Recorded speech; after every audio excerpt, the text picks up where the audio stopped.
Remember when the future felt just one invention away? The 1980s promised a world of bold ideas, space-age designs, and high-tech marvels, some of which looked too cool to fail. But not everything made it past the showroom floor.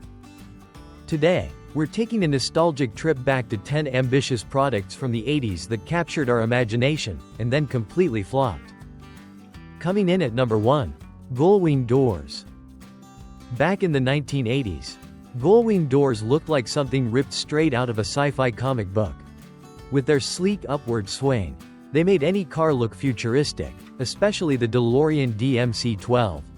Made iconic by Back to the Future, it was more than just a car, it was a symbol of what the future was supposed to feel like: bold, stylish, and just a little bit rebellious. But that dream didn't quite pan out. As cool as gullwing doors looked, they were a nightmare in the real world. If the car flipped during an accident, the doors couldn't open, leaving passengers trapped inside. Not exactly the kind of futuristic experience anyone wanted. Plus, they required lots of vertical space to open, bad news for anyone parking in a garage or tight spot. To make matters worse, the mechanics behind those doors were complex and costly to maintain. Hinges, gas struts, and special frames all added up to one expensive gimmick. So despite the flair, gullwing doors never went mainstream. Still, if you ever saw a DeLorean parked with those wings up, you probably remember how cool it looked, even if it didn't quite make sense. Coming in at number 2. Premier cigarettes. In the late 1980s, R.J. Reynolds tried to reinvent smoking with a futuristic twist. Enter Premier cigarettes, a bold attempt to create a safer alternative by heating tobacco instead of burning it. Instead of smoke, it produced vapor that passed through a flavored capsule. It sounded revolutionary, especially with the rising concerns over tar and carcinogens. But the promise didn't match the experience. Smokers were immediately turned off by the strange flavor and smell. Many said it tasted like charcoal and plastic. Lighting one was a hassle, and the vapor lacked the satisfying hit traditional cigarettes delivered. Despite pouring over $300 million into its development, Premier never made it past limited testing. Ironically, this massive failure paved the way for the modern vaping industry. Premier may have flopped hard, but it was one of the earliest steps toward the e-cigarettes we see today. Sometimes being too far ahead of your time can be just as bad as falling behind. Coming in at number 3. Italdesign Capsula. Imagine a car that could change its entire personality overnight. That was the dream behind the Italdesign Capsula, a modular vehicle concept from the early 1980s. Designed by the legendary Italian firm Italdesign, this futuristic car promised total flexibility: a utility van one day, a sporty coupe the next, just by swapping out the cabin. Inspired by the rise of Transformers and the public's fascination with multifunctional machines, the Capsula offered a bold vision of personal transportation. The base frame stayed the same, while the top shell could be replaced to match your needs. It was innovation on wheels. But there was one big problem: the technology just wasn't there yet. Swapping modules was complicated, costly, and not practical for everyday drivers. Plus, the automotive market in the 80s wasn't ready for something this radically different. Consumers stuck with what they knew, and the Capsula faded into obscurity. Still, with today's EV platforms and modular design tech, maybe the world is finally catching up to an idea that was just too early for its time. Coming in at number 4. UltiCard. Long before smartphones stored our credit cards, IDs, and even medical records, there was the UltiCard, a daring attempt in the 1980s to create the everything card.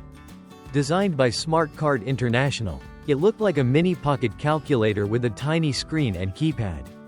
And it promised to replace your entire wallet. The UltiCard wasn't just a payment method. It aimed to serve as a credit card, bank card, secure access key, medical record holder, calorie tracker, even a fingerprint scanner. In theory, it was a digital Swiss Army knife for your personal life. But the idea was way ahead of its time. It required specialized systems that didn't yet exist, and most consumers weren't ready to trust a single gadget with so much personal information. It was bulky, confusing, and completely out of sync with the average person's daily habits in the 80s. Still, the vision behind the UltiCard wasn't wrong. Today, our phones do all of that and more.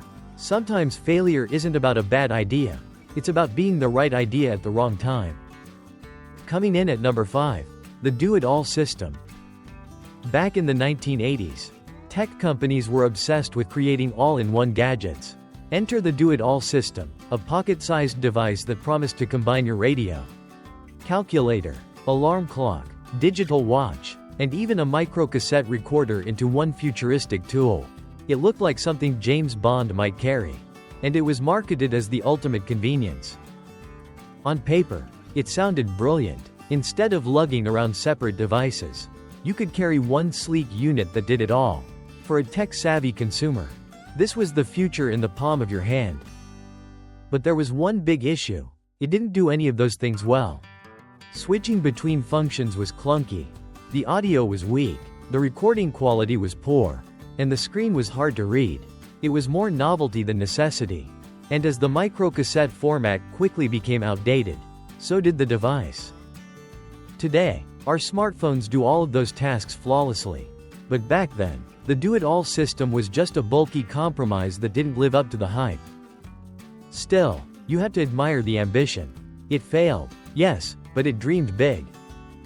Coming in at number 6, Private Eye Wearable Display. Before VR headsets and smart glasses were part of everyday tech talk, the 1980s gave us a bold and dizzying preview with the Private Eye. Developed by reflection technology, this futuristic-looking headset featured a tiny 1-inch screen that, thanks to clever optics, appeared as large as 12 inches to the user. It was one of the earliest attempts at hands-free, wearable visual tech. The concept was groundbreaking. Imagine reading data, playing games, or watching videos without needing a full monitor. For a brief moment, it felt like the future was sitting right on your face. But there was a catch, actually. Several. The viewing experience was uncomfortable and unnatural, causing many users to feel nauseous or disoriented after just a few minutes.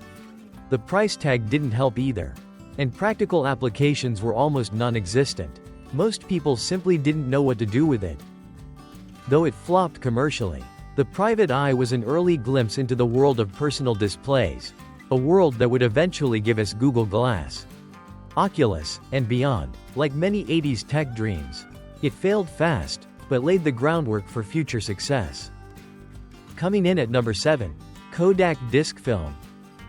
In 1982, Kodak set out to revolutionize photography with the disc film system, a sleek, compact alternative to bulky 35mm cameras. Instead of traditional film rolls, these new cameras used small, flat discs containing 15 tiny negatives. The goal? Make photography easier, more portable, and more fun for everyday users. At first glance, it seemed like a great idea. The disc was easy to load, just snap it in and go. The cameras were lightweight, stylish, and didn't require you to mess with spools or winding mechanisms. It was Kodak's attempt to bring photo taking into the future. But the future came out blurry. Literally. The negatives were so small that the resulting images were grainy, low resolution, and lacking in detail. Photo labs struggled to produce decent prints, and the quality simply couldn't compete with standard 35mm film. By the late 80s, the format was already on its way out. Though Kodak continued producing disc film into the 90s for die-hard users, the system ultimately became one of the company's most infamous flops. A good idea on paper, but in the real world, memories deserve better than blurry snapshots. Coming in at number 8, Seiko TV Watch. In the early 1980s, portable tech was booming, and the Seiko TV Watch looked like something straight out of a James Bond movie. It was more than just a wristwatch, it was a fully functional television. Released in 1982, this tiny gadget featured a 1.2-inch LCD screen built right into the watch face.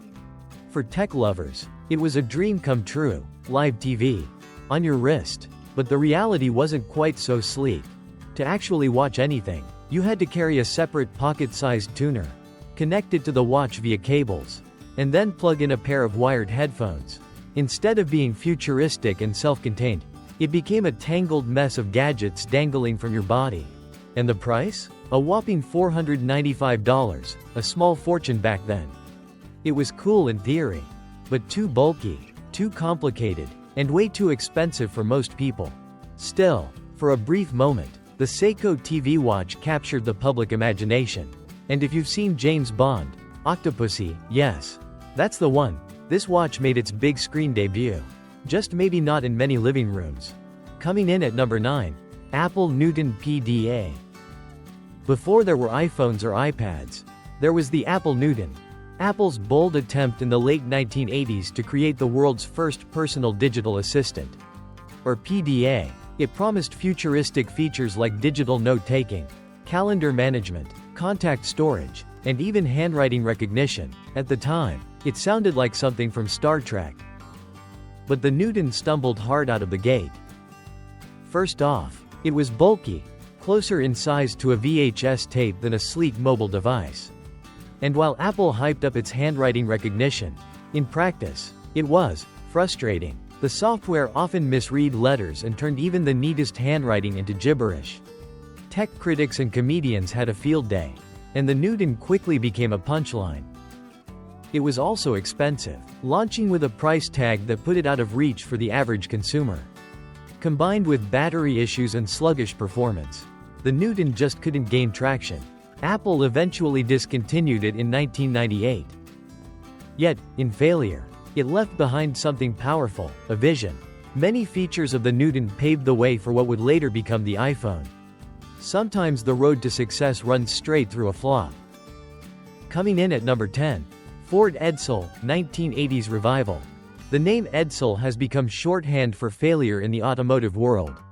Originally launched by Ford in the late 1950s, the Edsel was supposed to be the next big thing, but instead, it flopped so badly that production was halted after just 3 years. Fast forward to the 1980s, and Ford briefly flirted with the idea of bringing the Edsel back. This time, they envisioned a sleeker, more compact, fuel-efficient model to match the changing tastes of American drivers.